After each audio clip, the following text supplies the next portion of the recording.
liar, they never seem to realize that one man can't be both. So you can't be a liar and a crazy man at the same time. If you think that an angel gives the words of God in your ear, and somebody says, I have a question for you, what does God tell you about this thing? I want to hear an answer tomorrow. If you're a crazy man, if you think an angel whispers in your ear, then you don't sit up that night thinking, what will I tell him tomorrow? What can I find? Who knows the answer? You're crazy. You think the angel will tell you the answer. You don't go and look it up somewhere. You see, you can't be a liar and a crazy man at the same time. You can be one or the other, or neither, but you can't be both. And you see, I read two non-Muslim biographies of Muhammad. One was by Rodenson, who was an atheist, who hated the man. But many interesting things come up about his life that I had to wonder about. One story that's told is that when he was an older man, he had a son named Abraham. The son died when the child was 2 years old. The same day the boy died, there was an eclipse of the sun. The sky went dark.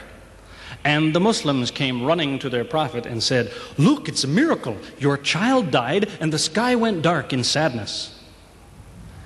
It occurred to me, see, if he was a crazy man, he'd probably believe what they said. He'd probably think, yes, it's a miracle. My child died, the sky is dark. Yes, it's a miracle. If he was a crazy man.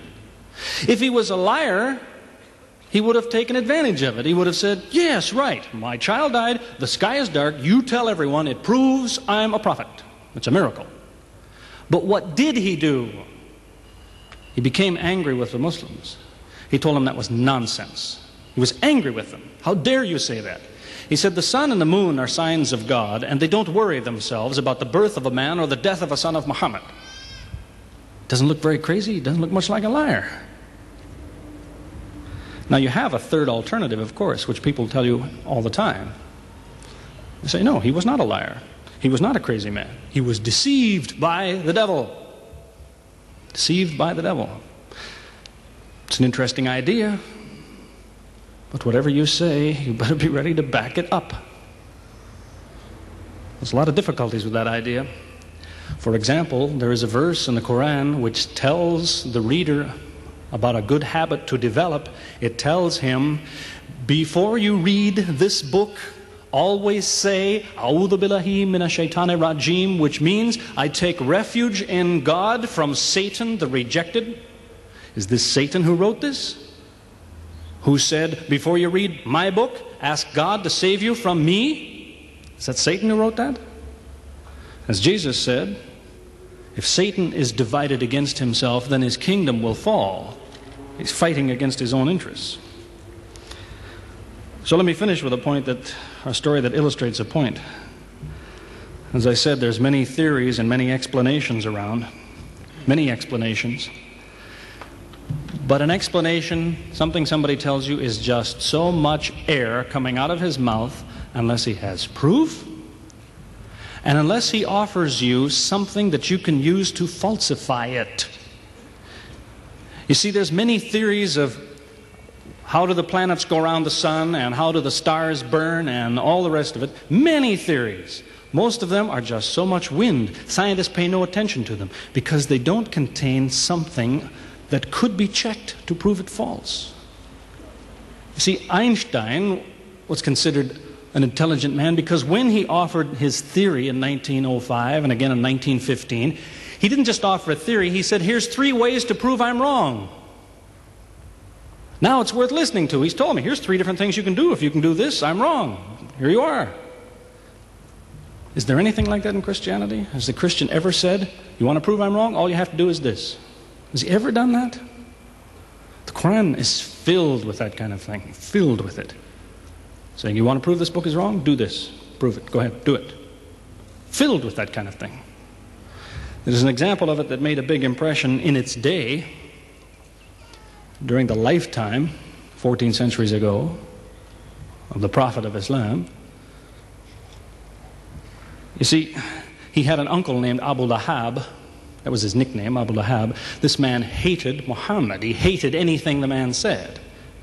He used to watch him going through the city, and if he saw him talking to someone, he waited till they split up. He'd go after the man he spoke to and take him and say, "What did Muhammad tell you?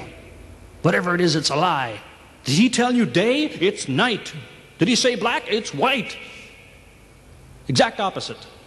Whatever he heard the Muslims say, he said the opposite. That was the way his mind worked. There's a little chapter of the Quran called Lahab, and it says about this man that he'll never change. It condemns him to hell, Jahannam. You see, if the man had ever become a Muslim, the Muslims would believe, well, now he's not condemned anymore. You see, for 10 years before Abu Lahab died, that was a part of the Quran. And the Muslims could come to Abu Lahab and say, "Do you know, it's been revealed to us in our book that you will never be a Muslim. God says you will never be a Muslim." For 10 years they told him that. All he had to do was say, "Well, your book is wrong. I want to be a Muslim. What do you think of your book now?" That's all he had to do. He had 10 years to think about it. And that's the way he was. See, if somebody is your enemy, you don't come to him and say, "You want to prove I'm wrong? Here, say this." Come on, say it. If all you have to do is say the words and I'm wrong, you finish me. He never did it. See, this is one of many cases of something that was offered that could have been falsifiable. So it was. As I say, in 1978, after, how long would that be? 15 years of arguing with the church authorities, one place or another, I got the idea, I'm going to argue with some other people. I'm going to read the Quran, see how much of it is any good, pick out the true, pick out the false.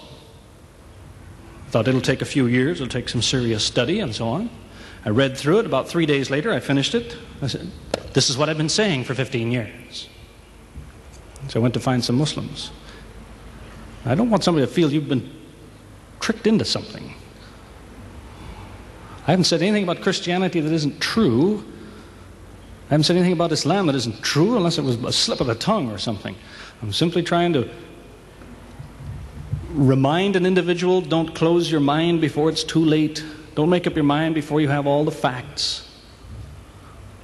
Most people who used to be Christians and become Muslims will tell you, I am a better Christian than I used to be. Now I follow Christ. I didn't before. That's what I would tell you.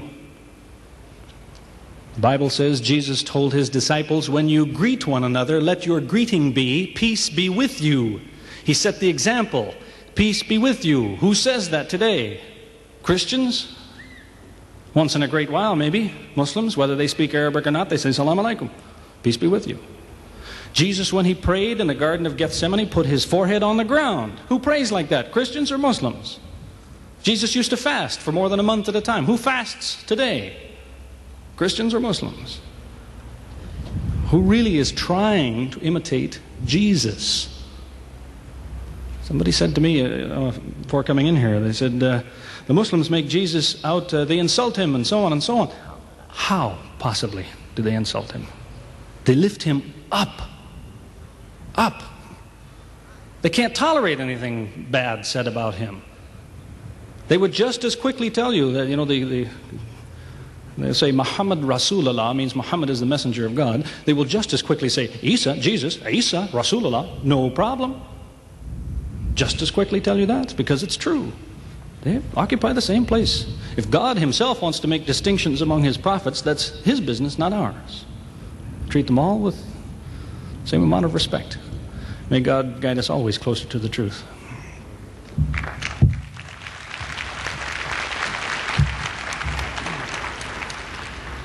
Mr. Gary Raymond Miller, thank you, sir.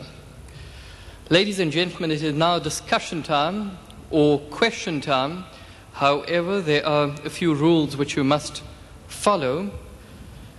Firstly, it is our desire